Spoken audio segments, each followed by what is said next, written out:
Good morning class. मैं धरा श्रीवास्तव, आपकी इंग्लिश टीचर। बच्चों, हम लोग इंग्लिश में अ पैक्ट विद द सन का चैप्टर पढ़ रहे थे एंड इट इज़ तानसेन जो हम लोग पढ़ रहे थे। एक्सप्लेनेशन हो चुकी है, चैप्टर की स्टोरी फिनिश हो चुकी है। कुछ क्वेश्चंस हैं, आइए इनको डिस्कस कर लेते हैं। उसके बाद आप इसे लिखने की ट्राई करेंगे अपनी कॉपीज़ में। फर्स्ट क्वेश्चन कह रहा है, वाई डिड स्वामी हरिदास से तानसेन वॉज टैलेंटेड। स्वामी हरिदास ने ऐसा क्यों कहा कि तानसेन जो हैं वो बहुत ज़्यादा टैलेंटेड हैं। तो स्वामी हरिदास ने नोटिस कर लिया था while he was on his journey, और जब उन्होंने बैठे थे पेड़ की छाँव में, सो ही हैड रियलाइज्ड कि तानसेन जो है जो भी आवाज़ें निकाल रहा है शेर की हमें डराने के लिए, तो ये कोई टैलेंटेड इंसान ही ये आवाज़ें, इतनी रियल इतनी जेन्युइन आवाज़ कोई टैलेंटेड इंसान ही निकाल सकता है। तो इसलिए स्वामी हरिदास ने कहा कि तानसेन बहुत ज़्यादा टैलेंटेड है। क्वेश्चन नंबर 2 कह रहा है, why did Akbar ask Tansen to join his court. Akbar ने तानसेन को अपना कोर्ट, अपना दरबार ज्वाइन करने के लिए क्यों कहा था। तो अकबर ने ऐसा इसलिए कहा था क्योंकि वो चाहता था कि तानसेन जो हैं वो जो उनके कोर्ट में आकर के परफॉर्म करें ताकि वो उनकी म्यूज़िक को एंजॉय कर सकें। क्वेश्चन नंबर 3 कह रहा है, how do we know that Akbar was fond of Tansen, give 2 reasons. हमें ये कैसे पता चलता है कि अकबर जो थे वो तानसेन को बहुत पसंद करते थे। फॉन्ड ऑफ मतलब पसंद करना, लाइक करना, एक तरह का फ्रेज़ है। Okay, like I am very fond of reading novels, I am very fond of reading comics. तो मुझे कॉमिक्स पढ़ना बहुत ज़्यादा पसंद है। ठीक है, तो लाइक की जगह हम फॉन्ड ऑफ भी यूज़ कर सकते हैं। ये एक नया वर्ड है, आप इसे लर्न कर सकते हैं। So Akbar was very fond of Tansen because Akbar Tansen को सुनने के लिए तो कितनी बार तानसेन के घर चले जाया करते थे। एंड जब उनके सारे कोर्टमैन ने क्लेम किया कि तानसेन ये राग नहीं गा सकते, राग दीपक नहीं गा सकते, तो अकबर ने बिना सोचे ही कह दिया था कि अरे तानसेन तो कुछ भी गा सकता है। सो ये दो जब हम चीज़ें नोटिस करते हैं स्टोरी में तो हमें मालूम चलता है कि तानसेन को बहुत ज़्यादा पसंद करते थे अकबर। क्वेश्चन नंबर 4 कह रहा है, what did the other courtiers feel about Tansen. जो कोर्ट के कई मेंबर्स थे, जो सारे कोर्टियर्स थे, वो तानसेन के बारे में क्या फील करते थे।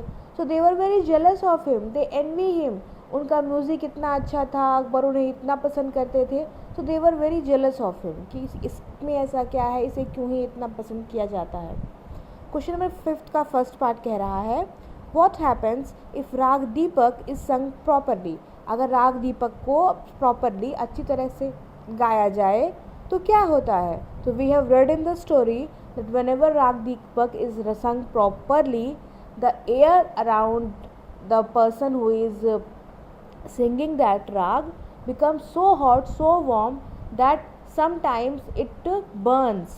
Okay, and the person singing the rag transforms into Ashes. जो बंदा, जो इंसान उसे गाता है वो ऐश में कन्वर्ट हो जाता है, और जो राग दीपक गाने से वाकई आग लग जाती है, वाकई लाइट जल जाती है। क्वेश्चन 5 का सेकंड पार्ट कह रहा है, why did Tansen's enemies want him to sing the raga. जो तानसेन के एनिमीज़ थे, दुश्मन थे, वो तानसेन से ये राग क्यों गवाना चाहते थे, क्यों चाहते थे कि तानसेन ये राग गाए। क्योंकि वो तानसेन के वेल विशर्स नहीं थे, वो उनके एनिमीज़ थे। वो चाहते थे कि तानसेन का लॉस हो, तानसेन की डेथ हो जाए और तानसेन उनके कोर्ट से हमेशा के लिए चला जाए। इसीलिए वो चाहते थे कि जब वो तानसेन वो राग गाए, और जब वो अच्छे से वो राग गाएगा तो he will turn into ashes, वो जल जाएगा और राख में बदल जाएगा। क्वेश्चन नंबर 6 कह रहा है, why did Tansen agree to sing raga Deepak. सब कुछ जितना भी तानसेन थे वो इतने ज़्यादा जानकार थे, ही न्यू कि राग दीपक को गाने से उनको लॉस हो सकता है, स्टिल उन्होंने राग दीपक गाने का चूज़ किया। ऐसा क्यों किया उन्होंने। तो पहला रीज़न तो ये है because he was a good singer. और एक अच्छा सिंगर जो होता है, एक अच्छा आर्टिस्ट जो होता है, वो कभी भी एक्सपेरिमेंट करने से या खुद को प्रेजेंट करने से खुद को रोकता कभी नहीं है। तो ये तो एक अच्छे परफॉर्मर की क्वालिटी हो गई। सेकंड, अकबर ने उन पर फेथ शो किया था। अकबर ने अपने कोर्टमैन्स के सामने इतना फेथ दिखाया था कि Tansen can sing any raag, so he wanted to prove himself. Question number 7 का फर्स्ट पार्ट कह रहा है, What steps did he take to save himself? Tansen ने कौन कौन से स्टेप्स फॉलो किए कि उनकी जान बच जाए और ख़ुद की जान बचाने के लिए? तो सबसे पहले तो as far as I remember कि आपको भी याद आ रहा होगा कि उन्होंने अपनी बेटी और उसकी फ्रेंड दोनों बच्चियों को ट्रेन किया राग मेघ गाने के लिए, so that when the air becomes hot राग मेघ कैन बी संग and it will call down the water will fall and the temperature will fall down. Okay, so this was the steps which he followed. Second कोई कह रहा है did his plan work? How? क्या उनका ये जो plan था दोनों बच्चियों से राग मेघ गवाने का अपने गाने के बाद, क्या ये काम किया? तो डेफिनेटली इट वर्क, ऐसा इसने काम किया था। और कैसे काम किया था ये आपको भी याद आ रहा होगा कि जैसे ही कैंडल लाइट जल जाती है, लाइट जल जाती है, तुरंत दोनों बच्चियां राग मेघ गाने लगती हैं, पूरा माहौल ठंडा हो जाता है और जो भी हीट रहती है वहाँ पर वो सब कुछ ठंडी पड़ जाती है राग मेघ गाने से, क्योंकि मेघ गाने से मेघ आ जाते हैं और पानी गिरने लगता है। Okay, so this is how the whole exercise is. Now there is another question for you people. Are you interested in music? आपको म्यूज़िक में इंटरेस्ट है या नहीं? Do you like classical music? क्या आपको क्लासिकल म्यूज़िक पसंद है, folk music पसंद है? Name a few distinguished Indian musician. India के कुछ जो म्यूजिशियंस हैं बहुत जानकार, आप उनके बारे में पता करिए, उनके नाम लिखिए। तो जैसे जाकिर हुसैन हुए, वी ऑल नो कि वो बहुत अच्छे तबला वादक थे, शहनाई बजाते थे। There was one player, he is no more with us, you have to find his name. Okay, कि शहनाई प्लेयर कौन थे जो अब नहीं रहे हमारे बीच। ऐसे बहुत सारे म्यूजिशियंस हैं, आप उनके नाम ढूंढेंगे और लिखेंगे एंड मेक श्योर कि वो क्लासिकल म्यूजिशियंस हो।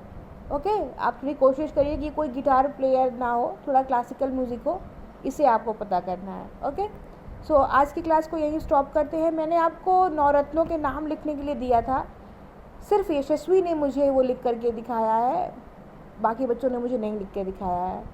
मैं कब कुछ आपको काम देती हूँ, कुछ वर्क असाइन करती हूँ, आप प्लीज़ उसको सीरियसली किया करें।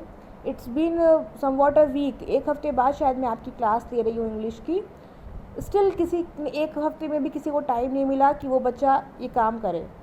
आज के आज you have to do this. आप मुझे सभी चीज़ें जो भी मैं कह रही हूँ वो आप मुझे करके दिखाएंगे। And these questions with their answers I am providing you all in the groups. आप ट्राई करेंगे कि आप खुद से आंसर्स लिखें। In case it's not possible for you, आपको नहीं समझ में आ रहा है, आप नहीं फ्रेम कर पा रहे हैं, तो मैं आंसर्स प्रोवाइड कर दूँगी। आज के लिए इतना ही, अगली क्लास में फिर मिलेंगे। और आपके हाफ ईयरलीज बहुत नज़दीक आ रहे हैं बच्चों, नेक्स्ट मंथ में आपके हाफ ईयरलीज हैं और ये वाला मंथ आपका फिनिश होने वाला है। It's already 21 September. So just gear up for your examinations. जितना हो सके उतना पढ़िए, अपने डाउट्स पूछिए। एग्ज़ाम के एक दिन पहले डाउट नहीं पूछे जाते हैं बच्चों, अभी से आप रिवाइज करना शुरू करिए और अभी से अपने डाउट्स पूछिए और वर्ड मीनिंग्स पे स्पेशल फोकस करेंगे आप। ठीक, जैसे आज मैंने आपको ये फ्रेज़ सिखाया फॉन्ड ऑफ, ऐसे कई सारे फ्रेज़ आपको तैयार करने हैं आपके चैप्टर्स में से ही।